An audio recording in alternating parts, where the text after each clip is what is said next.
Social మీడియాలో ఒకటే శివాజీకి support చేస్తూ ఏంటో కొంతమంది మహిళలు కూడా మాట్లాడతారని మరి మీరు ఎలా చూస్తారు? అదే సార్, ఇప్పుడు సముద్రంలో వెళ్తున్న వాడికి ఏదైనా చిన్న కర్ర దొరికినా అది పెద్ద ప్రాణం నిలబెట్టినట్టు ఉంటుంది. ఇవాళ కట్టుబొట్లకు సంబంధించిన విషయంలో స్త్రీలకి చీర కట్టుకోండమ్మా, సాంప్రదాయాలు పాటించండి అని ఎక్కడో ఒకడు చచ్చిపోయిన వాడికి తులసి నీళ్ళు పోసినట్టే ఎవడో శివాజీ లాంటి మాట్లాడినా మంచిగానే వినబడుతుంది.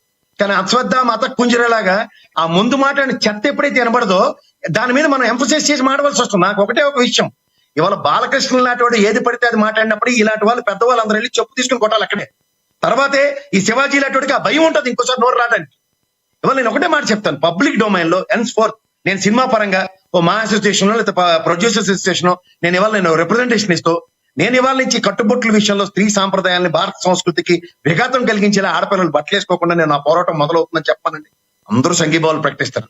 ఏదో ఒక సినిమా ఫంక్షన్ లో కూర్చుని అల్లాల మీద ఇల్లీల మీద కడుపు మంటలు పెట్టుకుని ఒక బయాస్డ్ అండ్ డెలిగేషన్ స్టేట్మెంట్ ఇస్తే యాక్సెప్టెన్స్ కాదు. ఎందుకంటే ఇప్పుడు రాబోయే సినిమాల్లో ఏ సినిమాలోనూ అశ్లీలత లేకుండా భరోసా ఓడిస్తాడు. ఈ సినిమా ఓడితే ఇప్పుడు వీడితో అసలు కానే కదా. ఫస్ట్ ఆఫ్ ఆల్ ఈ శివాజీ గారు లెక్క వీడు ఎవరంటే చిన్న దీపావళి టాపాక్లో చిన్న అవుట్ వీడు ఎక్స్ట్రా క్యారెక్టర్. ఈవిడెవరు చిన్న ఎక్స్ట్రా క్యారెక్టర్లు వేసుకునే వాళ్ళు. వీళ్ళని పట్టుకుని వీళ్ళకి ఎలివేషన్లు ఇచ్చుకుంటూ ఆ మురళీ శర్మ గారు లాంటి వాళ్ళకి ఒప్పుకుంటుంది, మా లాంటి వాళ్ళకి ఒప్పుకుంటుంది.